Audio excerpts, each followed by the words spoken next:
fish. He said, the guy who could speak English, my wife could speak Spanish, she talked to him more, but he said in English, oh, they banned the fishing, so my wife talked to him in Spanish.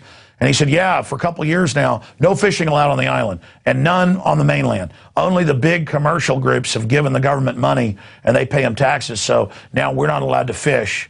We have to go try to find another job. And man, the people, 10 years ago, I go to Cozumel, beautiful place, happy people. They look like they've had their soul sucked out. This is a fishing island. People fishing for hundreds of years. They're not allowed to catch fish because the multinationals come trawling, scooping it all up, but they pay the Mexican government money.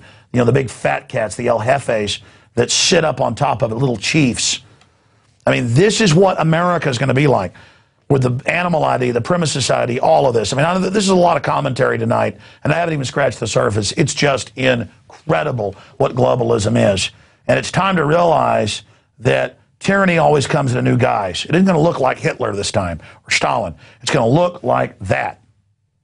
And real people that are, you know, liberals or you know, into all this stuff, you need to understand that just because something has a rainbow painted on it doesn't mean it's good. I could paint cyanide pills with rainbows on them. Would you like to take them? I mean, really, you got to get past the packaging. Just because something says, you know, it's got gold in it, you open it up, it can be horse crap.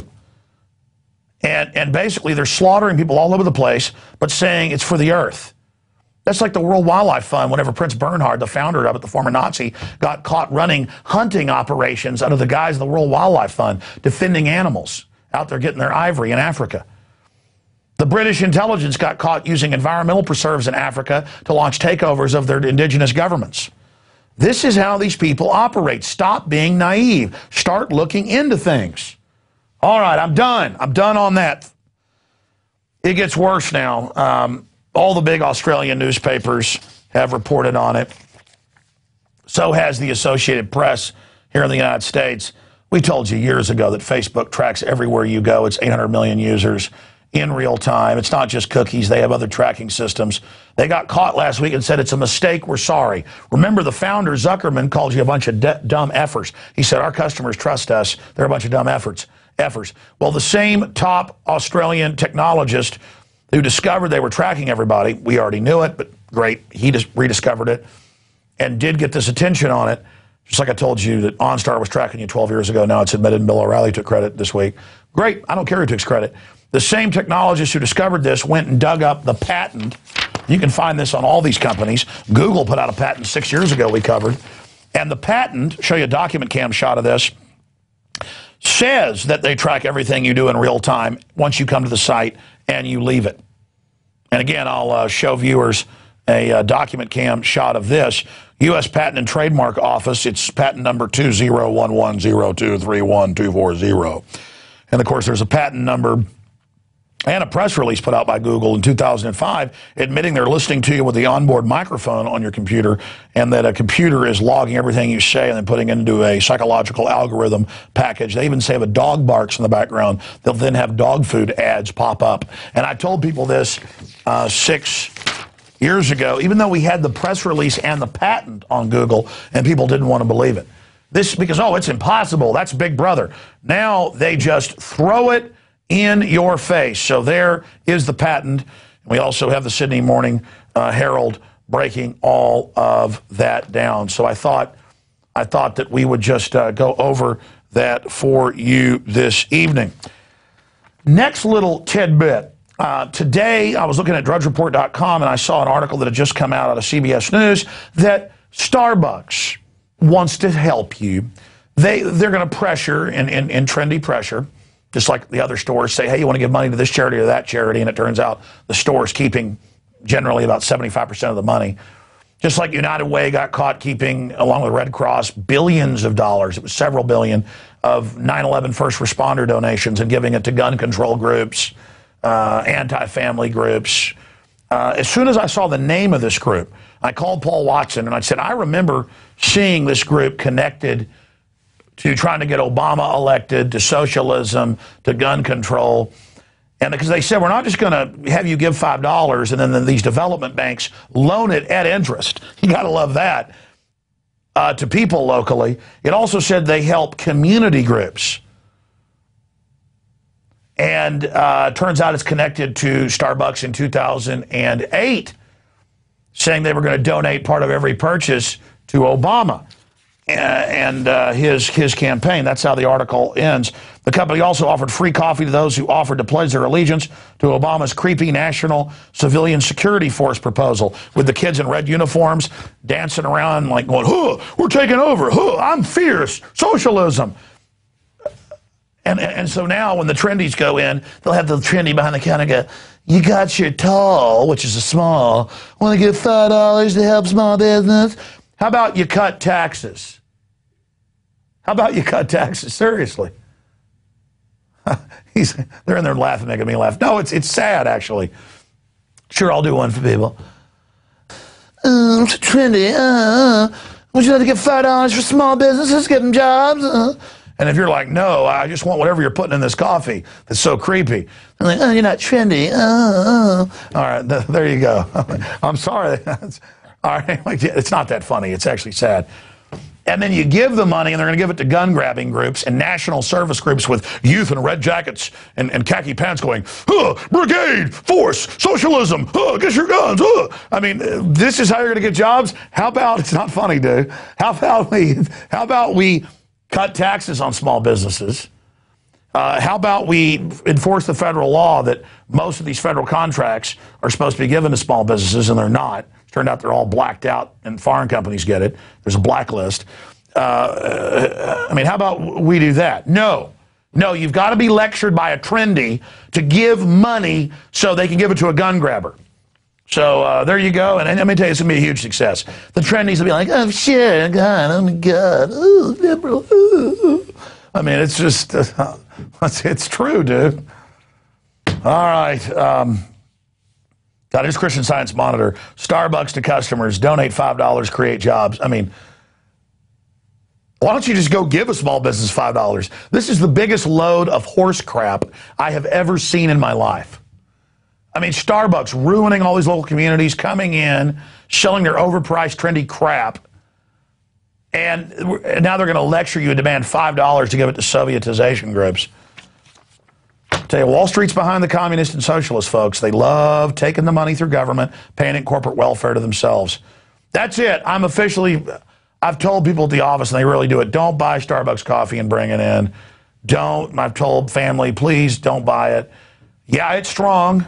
It'll wake you up. It'll wake the dead up and then make you wish you were dead a couple hours later. But I'm here to tell you, no more Starbucks. I'm boycotting you, the NFL, all of it. I've had enough. Now, let's continue here. And the TSA. You're like Big Brother giving me stuff to say in there. Dude's the master controller. He's actually Colonel Ziegler. All right, and the Vatican assassin commander. All right, continuing. All right, now I'm screwing around too much. Let's get serious here. Guys, stop it. ESPN. No, first I got to get to Gibson wood. Oh, yeah, here it is.